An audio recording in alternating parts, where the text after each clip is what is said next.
Alhamdulillah baik sekali. Alhamdulillah ya Pak ya. Di sini izinkan saya untuk mewawancari Bapak mengenai tadi kasus dalam pengambilan keputusan yang berdasarkan nilai-nilai kebajikan. Nah, izinkan saya menyampaikan beberapa pertanyaan. Boleh nggak Pak? Boleh tidak saya mewawancarai Bapak? Boleh. Boleh ya? Senang hati. Ya, ada waktu luang Ya. sekarang? Ada waktu luang sekarang. Alhamdulillah ya Pak ya. Selanjutnya pertanyaannya adalah yang pertama ya Pak ya, selama ini bagaimana Bapak dapat mengidentifikasi kasus-kasus yang merupakan dilema etika atau bujukan moral? Baik. Ya. Saya ini sebagai pelaksana kepala sekolah, Ya Pak. jadi mengidentifikasi kasus-kasus yang merupakan dilema Iya. etika atau bujukan moral. Biasanya dimulai dengan mengenali situasi di mana nilai-nilai yang berbeda bertentangan. Saya sering memperhatikan interaksi antara siswa, guru, dan orang tua, serta mendengarkan keluhan atau masukan dari pihak-pihak tersebut. Kasus-kasus ini sering kali melibatkan keputusan yang dapat mempengaruhi berbagai pihak dengan cara yang berbeda, sehingga memerlukan pertimbangan yang mendalam. Oke, dapat saya simpulkan bahwasannya Bapak dapat mengidentifikasi kasus-kasus yang merupakan dilema etika atau bujukan moral dengan cara menganalisis situasi nilai-nilai yang berbeda yang bertentangan, Ya. gitu Pak ya. Kemudian lanjut Pak, pertanyaan nomor 2. Selama ini bagaimana Bapak menjalankan pengambilan keputusan di sekolah Bapak, terutama untuk kasus-kasus di mana ada dua kepentingan yang sama-sama benar atau yang sama-sama mengandung nilai kebajikan? Baik, untuk pertanyaan kedua, dalam menjalankan pengambilan keputusan, terutama untuk kasus-kasus di mana ada dua kepentingan yang sama-sama benar, Ya. saya cenderung melakukan dialog terbuka dengan semua pihak terlibat. Saya mengajak mereka untuk berdiskusi dan berbagi perspektif masing-masing. Langkah ini membantu saya memahami sudut pandang yang berbeda dan mencari solusi yang dapat diterima oleh semua pihak. Itu Jadi, kalau menurut saya. ya, dapat saya simpulkan bahwasannya pertanyaan kedua ini adalah dengan cara berdialog dengan seluruh yang ada di lingkungan sekolah. Ya. Lanjut Pak, nomor 3, langkah-langkah atau prosedur seperti apa yang biasa Bapak lakukan selama ini? Oke, untuk yang ketiga, prosedur yang biasanya saya lakukan mencakup langkah-langkah yang pertama, mengumpulkan informasi Ya. dan fakta yang relevan. Kedua, melakukan analisis terhadap nilai-nilai yang terlibat. Ketiga, berdiskusi dengan tim pendidikan atau dewan sekolah. Ya. Dan terakhir, membuat keputusan berdasarkan konsensus atau pemikiran kolektif. Jadi langkah-langkah yang Bapak ambil adalah terdapat 4 langkah ya Bapak ya. Lanjut Pak, hal-hal apa saja yang selama ini Bapak anggap efektif dalam mengambil keputusan pada kasus-kasus dilema etika? Baik, Ya. hal-hal yang saya anggap efektif dalam pengambilan keputusan pada dilema etika termasuk keterlibatan berbagai pihak dalam proses pengambilan keputusan, transparansi dalam komunikasi, serta ketegasan untuk tetap berpegang pada nilai-nilai sekolah. Hal ini membantu menciptakan kepercayaan dan rasa aman bagi semua pihak. Jadi intinya Bapak ya melibatkan semua pihak yang ada di sekolah ya Pak ya. Ya. Apa saja yang selama ini merupakan tantangan dalam pengambilan keputusan pada kasus-kasus dilema etika? Jawabannya apa Pak? Hal-hal apa saja yang selama ini nomor 5 Pak ya? Oke, untuk tantangan ya, Ya. yang sering saya hadapi adalah adanya perbedaan pendapat yang tajam antara pihak-pihak yang terlibat, yang kadang-kadang dapat mengarah pada konflik. Ya. Selain itu, tekanan dari lingkungan luar seperti orang tua atau masyarakat juga dapat menjadi tantangan tersendiri. Ya, jadi tantangannya ada perbedaan tajam dan kemudian tekanan dari lingkungan luar ya Pak ya. Lanjut Pak, apakah Bapak memiliki sebuah tata cara atau jadwal tertentu dalam sebuah penyelesaian kasus dilema etika atau Bapak langsung menyelesaikan menyelesaikan di tempat atau memiliki sebuah jadwal untuk menyelesaikannya, bentuk atau prosedur seperti apa yang Bapak jalankan? Baik, untuk pertanyaan berikutnya itu saya biasanya tidak memiliki jadwal tetap Iya. untuk menyelesaikan kasus dilema etika. Ketika situasi muncul, saya berusaha untuk segera menyelesaikannya, Iya. tetapi tetap mencurahkan waktu yang cukup untuk mempertimbangkan semua aspek. Iya. Prosedur yang saya jalankan melibatkan pengumpulan informasi dan konsultasi dengan pihak yang relevan sebelum membuat keputusan. Ya, baik sekali Pak ya. Lanjut Pak, adakah seseorang atau faktor apa saja yang selama ini mempermudah atau membantu Bapak dalam pengambilan keputusan dalam kasus-kasus dilema etika? Oke. Faktor yang membantu saya dalam pengambilan keputusan adalah dukungan dari tim pengajar dan staf administrasi yang selalu siap memberikan masukan dan perspektif mereka. Juga pengalaman dan pembelajaran dari kasus-kasus sebelumnya membuat saya lebih siap untuk menghadapi dilema etika yang baru. Baiklah ya Pak ya. Lanjut Pak, yang terakhir. Ini yang terakhir ya Pak ya. Dari semua hal yang telah disampaikan, pembelajaran apa yang Bapak dapat petik dari pengalaman Bapak mengambil keputusan dilema etika? Dari semua pengalaman ini, pembelajaran yang saya dapatkan adalah pentingnya komunikasi dan kolaborasi dalam mengambil keputusan.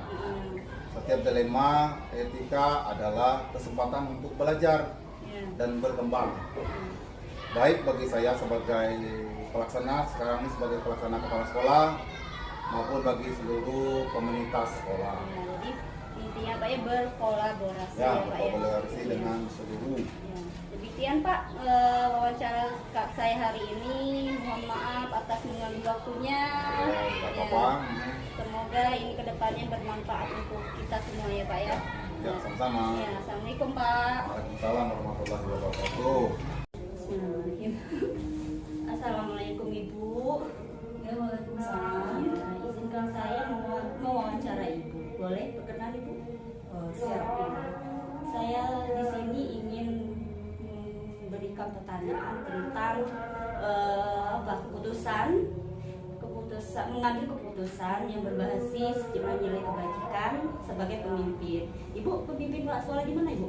Ya, kami ditugaskan di SD Negeri 81 Kota Lubang. Ya, jadi SD 81 ya. Ini Bu, saya akan melontarkan beberapa pertanyaan. Yang pertama itu adalah selama ini pertanyaan ini tentang dilema etika dan rujukan moral. Nah, dilema etika ini Ibu pernah nggak ngerasain mengambil keputusan antara benar dan benar? Ya. Benar ya Bu ya, karena dia sebagai pemimpin. Nah, pertanyaan pertama ini adalah selama ini bagaimana Ibu dapat mengidentifikasi kasus-kasus yang merupakan dilema etika atau rujukan moral Ibu? Baiklah Ibu Sinta, untuk mengidentifikasinya ini mudah saja. Jika sesuatu itu dikatakan dengan rujukan moral adalah jika ada dua hal, yang satunya benar dan yang satunya salah. Jadi menurut hukum, nah jika kedua-duanya ini benar, maka inilah yang dikatakan dengan dilema etika. Iya, begitu ya Bu ya, paham Ibu berarti. Nah, yang kedua Ibu, selama ini bagaimana Ibu menjalankan pengambilan keputusan di sekolah Ibu, terutama untuk kasus-kasus di mana ada dua kepentingan yang sama-sama benar dan sama mengandung nilai kebajikan? Baiklah, jawabannya menurut saya untuk mengambil keputusan tentunya saya mengidentifikasi terlebih dahulu masalah yang terjadi dan siapa saja yang terlibat dalam hal tersebut, lalu mengumpulkan fakta dan seterusnya sehingga mampu mengambil keputusan yang benar-benar tepat ya, sebagai pihak-pihak yang bermasalah tersebut, sehingga tentunya mengutamakan dengan prinsip-prinsip kekeluargaan untuk mencapai keputusan yang musyawarah menjadi mufakat. Baik sekali Bu ya jawabannya yang kedua. Kemudian Ibu yang ketiga, langkah-langkah atau prosedur seperti apa yang biasa Ibu lakukan selama ini?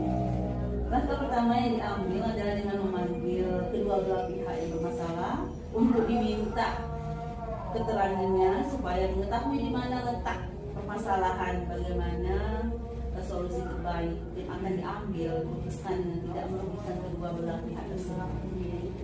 Langkah-langkahnya Ibu ya. Kemudian Ibu, hal-hal apa saja yang selama ini Ibu anggap efektif dalam mengambil keputusan pada kasus-kasus dilema etika Ibu? Ya bisa jadi saya selalu melakukan dialog ya dengan pihak-pihak seperti kedua belah pihak tersebut, sehingga dengan prinsip-prinsip kekeluargaan agar bisa memunculkan solusi yang diharapkan dan bisa diterima untuk kedua belah pihak, sehingga memberikan bimbingan dan juga memberikan bimbingan secara komprehensif. Kemudian Ibu, hal-hal apa saja yang selama ini merupakan tantangan dalam mengambil keputusan pada kasus-kasus dilema etika ini Bu? Selama menjadi kepala sekolah di SD Negeri 81, ini tantangan yang saya hadapi dalam pengambilan keputusan adalah bagaimana sih cara mencari solusi terbaik bagi semua pihak, ya, dengan risiko seminimal mungkin. Tentu saja hal ini membutuhkan dukungan yang positif dari semua warga sekolah saya. Ibu ya, tantangannya Ibu ya. Kemudian Ibu, apakah Ibu memiliki sebuah tata cara atau jadwal tertentu dalam sebuah penyelesaian kasus dilema etika? Apakah Ibu langsung menyelesaikan di tempat atau memiliki sebuah jadwal untuk menyelesaikannya? Bentuk atau prosedur seperti apa yang Ibu jalankan? Sebagai kepala sekolah, langkah yang tepat menyelesaikan masalah yang ada secara langsung di sekolah itu pada hari itu juga agar masalahnya tidak berkepanjangan ya Bu ya, serta tidak menimbulkan perbedaan yang baru dengan melibatkan beberapa pihak, terutama Dewan Guru, untuk memberikan pertimbangan dan juga masukan baik juga serta pengawas sekolah dan komite sekolah tergantung terhadap karakter permasalahan tadi. Jadi seluruh elemen ini dilibatkan semua Bu ya, yang ada di sekolah. Benar sekali. Kemudian Ibu, apakah Ibu memiliki kemudian Ibu, adakah faktor-faktor yang selama ini mempermudah atau membantu Ibu dalam mengambil keputusan dalam kasus-kasus dilema etika? Setiap permasalahan ya yang ada itu selalu saya bawa dalam kegiatan musyawarah atau rapat dengan Dewan Guru agar lebih cepat menemukan solusi yang terbaik, juga berkonsultasi dengan pengawas atau komite sekolah untuk meminta saran dan juga masukan terbaik bagi permasalahan yang ada. Baik sekali ya. Kemudian Bu, ini yang terakhir Bu ya, terakhir dari pertanyaan saya aturkan pada Ibu, dari semua yang telah disampaikan tadi Bu ya, pembelajaran apa yang Ibu petik dari pengalaman Ibu mengambil keputusan dilema etika? Sebagai kepala sekolah, dalam pengambilan keputusan apapun harus berdasarkan kesepakatan bersama yang dihasilkan dalam masalah mufakat, serta membiasakan diri untuk bertanggung jawab, atau setiap keputusan yang telah ditentukan itu kita harus selalu bekerja sama, misalnya dalam bentuk tim, sehingga permasalahan-permasalahan yang ada itu akan terasa lebih ringan dan menyelesaikan daripada kita bekerja itu secara sendiri-sendiri. Selain itu juga komunikasi yang baik pada setiap elemen sekolah dan sangat menentukan cepat lambatnya penyelesaian masalah yang ada. Terima kasih Bu atas waktu luangnya telah mau diwawancarai ya. Semoga nantinya sebagai pemimpin kita bisa mengambil keputusan berdasarkan nilai kebajikan yang ada di lingkungan kita ya Bu ya. Benar sekali. Terima kasih Ibu ya atas waktunya. Assalamualaikum warahmatullahi wabarakatuh Ibu. Waalaikumsalam warahmatullahi wabarakatuh. Bisa tidak minta waktu luangnya untuk mewawancari beberapa pertanyaan tentang pengambilan keputusan berbasis nilai-nilai kebajikan sebagai pemimpin. Apakah Ibu ada waktu luang? Insya Allah bisa ada waktu. Ini saya akan mewawancarai Ibu. Ibu sebagai pemimpin di PAUD Anajia Ibu ya. Nah di sini kami akan melontarkan beberapa pertanyaan. Mungkin Ibu sudah mengalaminya, bagaimana mengambil keputusan berdasarkan etika dilema atau rujukan moral. Di sini Ibu sudah paham belum etika moral dan rujukan moral? Kalau etika moral itu tentang pergaulan ya, pergaulan atau tingkah laku Keputusan yang kita sulit mengambil keputusan karena bertentangan dengan nilai-nilai yang ada di sekolah. Kalau rujukan ya berdasarkan norma-norma yang ada di lingkungan gitu ya. Nah, pertanyaan pertama Bu, selama ini bagaimana Ibu dapat mengidentifikasi kasus-kasus yang merupakan dilema atau rujukan moral Ibu? Ya, saya sebagai kepala sekolah mengidentifikasi kasus-kasus yang merupakan dilema etika atau rujukan moral dengan memperhatikan situasi yang melibatkan konflik nilai. Saya menganalisis kondisi di mana keputusan diambil dapat mempengaruhi berbagai pihak seperti siswa, guru, dan orang tua. Dan berkomunikasi kepada staf dan siswa yang mendapatkan perspektif yang berbeda tentang situasi yang dihadapi. Kemudian selama ini bagaimana Ibu menjalankan pengambilan keputusan di sekolah Ibu, terutama untuk kasus-kasus di mana ada dua kepentingan yang sama-sama benar atau yang sama-sama mengandung nilai kebaikan? Saya mengambil keputusan dengan saya berusaha untuk mendengarkan semua pihak yang terlibat. Saya mengajak diskusi, memahami argumen dari masing-masing pihak dan mencoba mencari solusi yang minimalisir dampak negatif bagi semua orang. Pertanyaan yang ketiga nih, langkah-langkah atau prosedur seperti apa yang biasa Ibu lakukan selama ini? Langkah-langkah yang saya ambil itu menganalisis situasi, diskusi, dan mempertimbangkan nilai-nilai yang terlibat. Saya juga sering menggunakan pendekatan berbasis konsensus untuk mencapai keputusan yang lebih adil. Kemudian Ibu, hal-hal apa saja yang selama Ibu anggap penting dalam pengambil keputusan pada kasus-kasus dilema etika Ibu? Keterbukaan, komunikasi, dan kolaborasi dengan tim. Saya percaya bahwa melibatkan orang lain dalam proses pengambilan keputusan dapat menghasilkan solusi.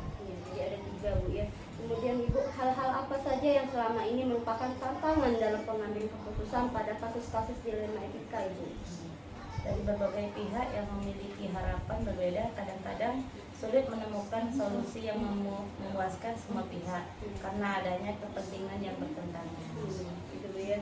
Kemudian Ibu, apakah Ibu memiliki sebuah tata cara atau jadwal tertentu dalam sebuah penyelesaian kasus dilema etika, ataukah Ibu langsung menyelesaikan di tempat, atau Ibu memiliki sebuah jadwal untuk menyelesaikannya? Bentuk atau prosedur seperti apa yang Ibu jalankan? Kami dalam menyelesaikan kasus dilema etika, saya biasanya tidak memiliki jadwal tetap, namun saya berusaha untuk menyelesaikan secepat mungkin sambil memastikan bahwa semua informasi yang diperlukan telah dikumpulkan. Gitu Bu ya. Adakah seseorang atau faktor-faktor apa yang selama ini mempermudah atau membantu Ibu dalam pengambilan keputusan dalam kasus-kasus dilema etika Ibu?